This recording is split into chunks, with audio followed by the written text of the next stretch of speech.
안녕하세요. 연극인 김경은입니다. 작가 윤문영 선생님의 동화와 그림을 유튜브로 소개해 드렸더니요.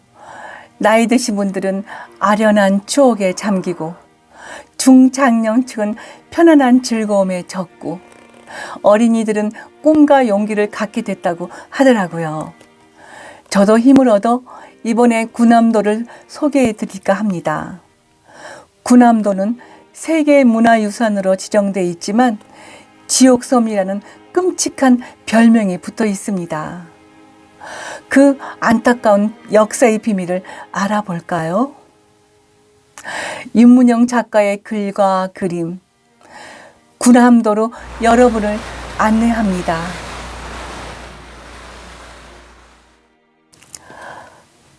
가윤이는 방학을 맞아 가족들과 일본 관광을 가게 되었어요. 유네스코 세계문화유산에 올랐다는 나가사키 앞바다의 군함도입니다. 섬 모양이 바다에 떠있는 군함 같다고 하여 붙은 이름이지요.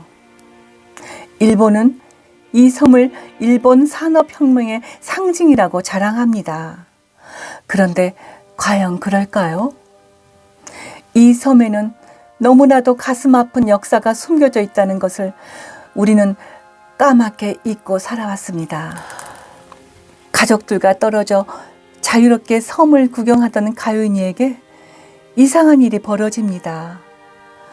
어디서 나타났는지 하얀 나비 한 마리가 신비한 날개짓으로 가윤이를 안내하는 것이었어요. 나비를 따라가던 가윤이는 어느새 깊은 동굴 속으로 날아가듯 빨려 들어갔습니다. 한참을 깊고 깊은 곳으로 날아들어와 정신을 차려보니 어둠 속에서 신음소리가 들리지 뭐예요. 가까이 가간 가윤이는 소스라치게 놀랐어요. 바위더미에 깔려 가쁜 숨을 몰아쉬는 남루한 차림의 소년이 천천히 나타난 거예요. 바로 과거로 가는 시간 여행인 거죠. 소녀는 가윤이를 보더니 있는 힘을 다해 자신의 이야기를 또박또박 들려주기 시작했어요. 전쟁을 일으키고 미치광이가 되어가던 일본은 우리 땅의 어린 소년들까지 강제로 자기 나라로 끌고 갔어요. 늘 지니고 있거라. 이 애미 마음이니까. 어머니가 12살 새돌이 목에 둘러준 무명수건이 마지막 선물이 될 줄 그 누가 알았겠어요. 목적지도 모른 채 새돌이가 끌려간 곳은 바로 지옥섬 군함도였습니다. 어린 소년들은 땅속 1000m까지 내려가 일본이 전쟁 자원으로 쓸 석탄을 캐내야 했어요. 45도를 넘나드는 찜통더위 속에 몰아넣고는 달랑 주먹밥 한 덩이를 던져주며 매일 12시간씩이나 일을 시켰어요. 어린 소년들은 그야말로 죽음의 공포 속에서 하루하루를 견뎌야 했어요. 콩나물시루 같은 소년들의 숙소에는 팔뚝만한 쥐들이 기어다니고 밤이 깊도록 여기저기서 훌쩍이는 소리가 끊이질 않았답니다. 중노도 끝에 걸레처럼 늘어진 몸을 끌고 땅굴 밖으로 기어나온 새돌이는 버릇처럼 어머니를 불러보곤 합니다. 칠흑 같은 바다를 보아도 어머니가 있고 밤하늘의 별을 보아도 거기에 어머니가 있어요. 지금쯤 어머니도 저 별을 보고 계실까? 어머니! 어둠을 향해 소리쳐 불러보지만 파도는 으르렁거리며 목소리를 삼켜버려요. 새돌이와 소년들은 개밥보다 못한 주먹밥 먹은 것을 토해내느라 기진맥진했어요. 그저 어머니가 말아주는 김치말이 국수를 휘휘 저어 먹으면 원이 없을 것 같아요. 이것들이 여기가 어디라고 꾀병을 부려? 일본 감시병의 채찍에 피가 묻어나고 살점이 떨어져 나갑니다. 하지만 맞는 게 두려워 아픈 몸을 끌고 다시 일터로 내려갔어요. 죽었습니다.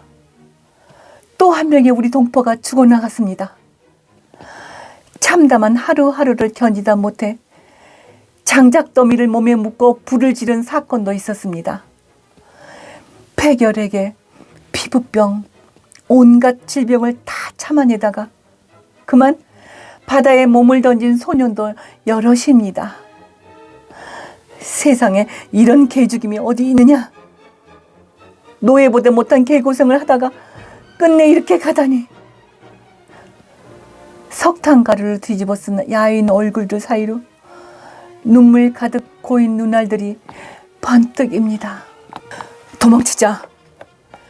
여기서 석탄에다가 깔려 죽고 맞아 죽느니 차라리 도망가다 바닷물에 빠져 죽고 말겠어. 쇠돌이 일행은 경비등을 피해 고양이처럼 방파제를 타고 조심조심 내려갑니다. 군함도의 불빛 환한 일본인 숙소에서 고기 굽는 냄새와 함께 아이들의 웃음소리가 들려옵니다. 오늘따라 비바람이 거셉니다. 그들 앞에 헤엄쳐 건너야 할 죽음의 물살만이 기다리고 있습니다. 군함도에 한번 들어오면 살아서 나가 동포가 없다더니 같이 탈출한 소년의 시신이 포대자루에 둘둘 말린 채 내팽개져 있습니다. 쇠돌이는 두 손이 묶인 채 지하실 바닥에 나뒹굴었어요. 도망치면 어떤 꼴을 당하는지 똑똑히 보여주겠다. 밤새도록 이어진 갖은 고문에 몸과 마음이 너덜너덜해집니다. 그러고도 다음날 아침이 되면 막장으로 내려가 석탄을 캐야 했습니다. 한순간의 일이었습니다. 귀를 찢는 폭발음과 함께 우지직 버팀목들이 부러지더니 몸이 성취하는 쇠돌이의 몸뚱이가 튕겨나갔습니다. 매캐한 가스 냄새와 바위덩이들이 날아들면서 갱도하는 어둠의 늪으로 빠져들어갔어요. 무언가 아주 환한 빛이 번쩍 하는가 싶더니 하늘을 뒤덮이며 거대한 버섯 모양의 구름이 솟아올랐어요. 눈 깜짝할 사이에 모든 것이 숫덩이로 변해버렸습니다. 1945년 8월 9일 오전 11시 2분 나가사키에 원자 폭탄이 떨어졌어요. 한번 들어오면 살아서는 나갈 수 없는 지옥섬 군함도. 일본은 우리 소년들에게 이 섬을 벗어날 길을 딱 한 번 주었습니다. 죽음의 거리가 된 나가사키로 끌고 간 청소를 시킨 것입니다. 결국 우리 동포 소년들은 온몸에 방사선 피해를 당하고 서서히 죽어갔습니다. 말을 잇던 쇠돌이의 머리가 바닥을 향해 꺾입니다. 너를 만나게 돼서 다행이야. 너를 만난 시간은 짧았지만 기다리고 기다렸어. 내게 남은 건 이것밖에 없어. 고마워. 고마웠어.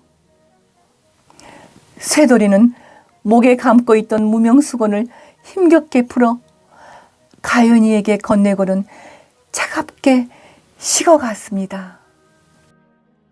억장 무너지는 한스러운 세월을 말해주고는 조용히 숨을 거두었습니다. 그리고 쇠돌이를 짓누르던 바위덩이들이 날아오르면서 쇠돌이의 형체가 스르르르 사라졌어요. 가윤이의 시간여행은 이렇게 막을 내렸어요. 흰 나비를 따라 길고 긴 터널을 올라와 밖으로 나온 곳은 군함도 한 구석에 버려진 작은 공양탑이에요. 우리 동포 징용공들의 넋을 위로하는 탑이 초라하게 버티고 있었습니다.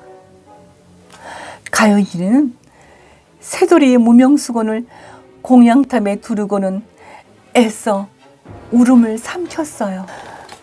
울지 않으려고 멀어져가는 군함도를 피해 눈길을 돌리지만 어느새 가윤이의 눈시울이 촉촉이 젖어듭니다. 우리는 기억해야 합니다. 군함도는 일본의 부끄러운 과거를 비추는 역사의 거울이라는 걸. 그때였어요. 눈물을 감추려고 하늘을 올려다본 가윤이의 머리 위로 공양탑에 둘려있던 무명수건이 하늘 높이 떠갔습니다. 군함도를 뒤로하고 새돌이의 고향을 향해 훨훨 날아가고 있었어요.